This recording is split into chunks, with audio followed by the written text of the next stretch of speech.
The night the television went dark in a small apartment on the south side of Chicago, the television was always loud. It had to be.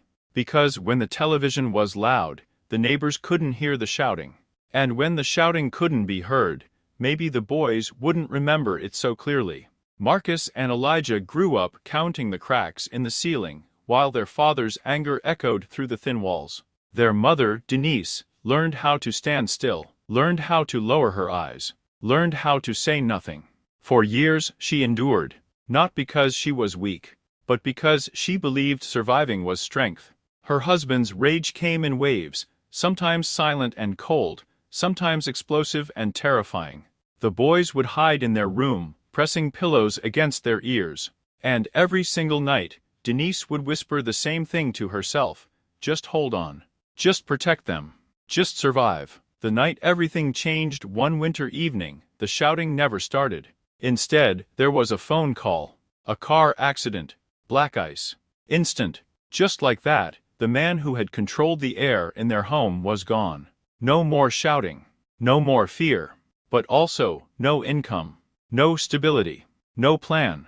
Denise stood in the quiet living room that night, staring at the silent television. The boys waited for her to break. She didn't.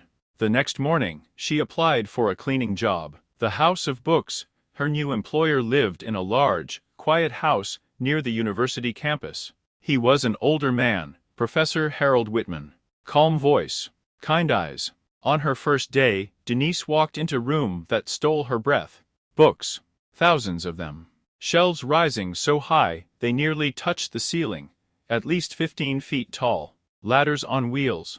Dust floating in golden light. History. Medicine. Philosophy.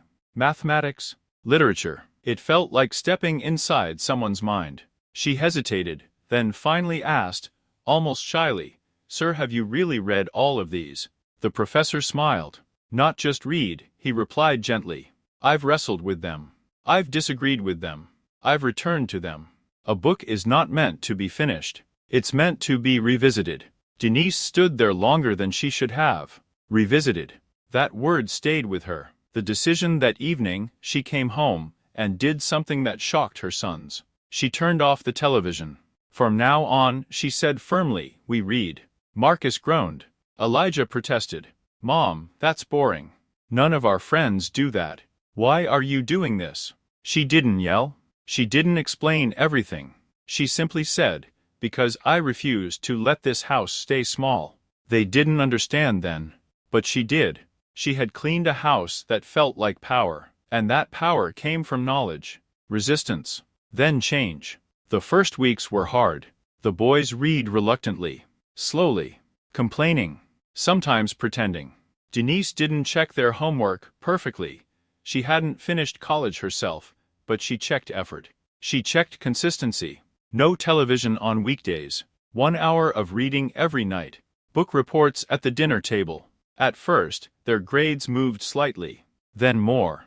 Teachers started noticing. Marcus began asking questions in class. Elijah discovered he loved numbers, not just solving problems, but understanding patterns. Something had shifted. The silence in the apartment no longer felt heavy. It felt focused. Years later, both boys graduated at the top of their class. Both earned full scholarships.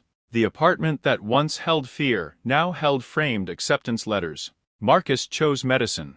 Elijah chose mathematics. Denise still cleaned houses, still woke up early, still packed lunches. But now, when she walked past university buildings, she walked taller. Her sons belonged there. The doctor years passed.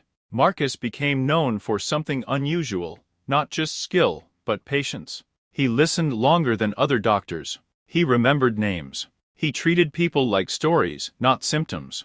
He kept reading, even after medical school, even after residency, even after becoming a surgeon. Because he had learned early, knowledge is not something you finish, it's something you return to. The award on a bright evening in a grand auditorium. Marcus Whitfield stood on stage, as he was named Physician of the Year. Cameras flashed. Colleagues applauded. His name echoed through the hall.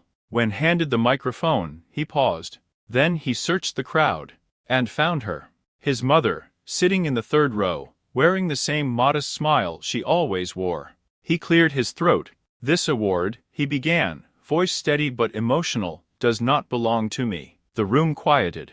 "It belongs to the woman who turned off our television the night she could have given up." A soft murmur spread across the audience. "She worked in silence. She sacrificed in silence. She believed in us when we were angry teenagers who didn't believe in ourselves." His voice broke slightly. "She taught us that knowledge is freedom, and that survival is not enough. You must grow." He stepped off the stage and walked to her. The applause grew louder. He wrapped his arms around Denise. And for the first time in her life, she wasn't enduring. She was being honored. Epilogue: Elijah became a respected mathematics professor, known for challenging his students to think deeper, not faster. In his office, he kept a small sign on his desk: "Revisit what you learn." The television in their old apartment. It still worked, but it was rarely on. Because the night it went dark, their future lit up.